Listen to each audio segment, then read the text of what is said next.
देखिए, इस दुनिया में एक बेहतर लाइफ जीने के लिए ज़रूरी है कि हम यह समझें कि हमें किसे, कब, कैसे, कहाँ ट्रीट करना है और उसके लिए ज़रूरी है कि हम यह समझें कि हमारे आस-पास किस तरह के लोग होते हैं और हमें उनसे कैसे डील करना है, कैसे हमें उनसे ट्रीट करना है उनको। तो एक तरह के लोग होते हैं जो बहुत समझदार होते हैं, द बेस्ट क्वालिटी पीपल। वो आप कुछ भी कहेंगे तो आपकी बातें समझ लेंगे और फिर उसी के हिसाब से रिएक्ट करेंगे। उन्हें ज़्यादा कुछ समझाने की कभी ज़रूरत नहीं पड़ती क्योंकि वो खुद समझदार लोग होते हैं। वो आप नहीं भी कहेंगे तो भी खुद को आपकी सिचुएशन में रख के चीज़ों को समझ लेंगे और आपको उसी के हिसाब से आपके साथ व्यवहार करेंगे। दूसरे नंबर के लोग होते हैं नासमझ लोग, वो कुछ नहीं समझते। आप उन्हें समझा-समझा कर थक जाते हैं लेकिन वो नहीं समझते, क्योंकि उनका कैलिबर ही नहीं है, उनका इतना माइंडसेट ही नहीं है कि वो समझ सके चीज़ों को। वो आपके बार-बार समझाने पर भी कुछ न कुछ गलती कर ही देते हैं। यहाँ तक फिर भी लोग ठीक हैं। कुछ लोग ऐसे हो गए जिन्हें समझाना पड़ेगा, जिन्हें हर छोटी-छोटी चीज़ के लिए आपको इंस्ट्रक्ट करना पड़ेगा, आपको समझाना पड़ेगा कि भाई देख अभी ऐसा नहीं हो सकता, अभी ऐसा इसलिए नहीं हो सकता। आपको अलग-अलग आर्गुमेंट, अलग-अलग रेशनैलिटी देनी होगी तब जाकर वो समझेंगे।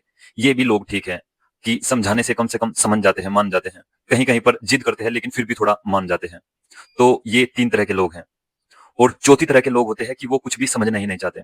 आप उन्हें जैसे समझाएँगे वो हमेशा उसके उल्टा कुछ न कुछ करेंगे, उसके उल्टा कुछ न कुछ सोचेंगे।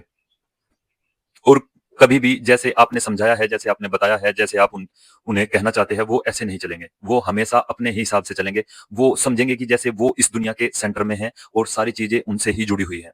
वो हमेशा अपने हिसाब से चलेंगे। My life, my rules. ऐसे लोग क्या होते हैं, हमेशा टॉक्सिसिटी लेके आते हैं रिलेशनशिप में, क्योंकि वो कभी भी दूसरे पक्ष को समझना ही नहीं चाहते। उनके लिए वो सुप्रीम हैं, वो ही सर्वोपरि हैं। और एक फिफ्थ तरह के होते हैं कि वो समझते तो सब कुछ है, लेकिन एक्ट करते हैं अपने फायदे, अपने प्रॉफिट के हिसाब से। वो हमेशा अपना पक्ष पहले रखते हैं। वो समझते हैं दूसरे इंसान की भी हालत, हर चीज को समझते हैं, लेकिन उसके बाद भी वो खुद को पहले रखते हैं हर सिचुएशन में। और यहां से और टॉक्सिसिटी बढ़ती है रिलेशनशिप्स में। इसलिए जब भी अपने आसपास आप ऐसे लोगों को देखो तो आप उन्हें आइडेंटिफाई करो कि ये लोग ऐसे हैं और इनके साथ कैसे ट्रीट करना है। पहले 2 तरह के 3 तरह के लोग रिलेशनशिप्स रखने लायक होते हैं, वो ठीक होते हैं, मतलब कुछ समझाने, कहने, बताने से मान जाते हैं। लेकिन जो 4th और 5th नंबर के जो इंसान होते हैं, वो हमेशा अपने बारे में ज़्यादा सोचते हैं और वह रिलेशनशिप्स में टॉक्सिसिटी लेके आता है।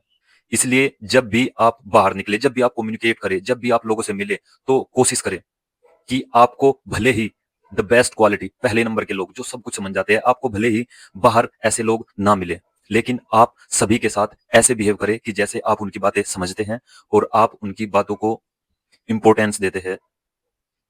आप उनके लिए बेस्ट पीपल हैं।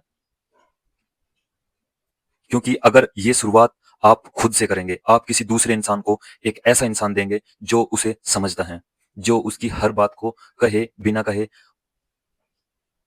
अपने आप को आपकी जगह रखकर चीजों को सोचता है, समझता है। और किसी दूसरे इंसान को आप एक बेटर इंसान देते हैं, एक बेटर वर्जन देते हैं अपना, तो वो दिन दूर नहीं है जब ये चीजें लौट के आपके पास आएगी। आपको भी एक बेटर इंसान मिलेगा जो आपको समझेगा। लेकिन शुरुआत हमें खुद से करनी होगी। Thank you so much. और आप इस बारे में क्या सोचते हैं, क्या समझते हैं? नीचे कमेंट करके जरूर बताएं।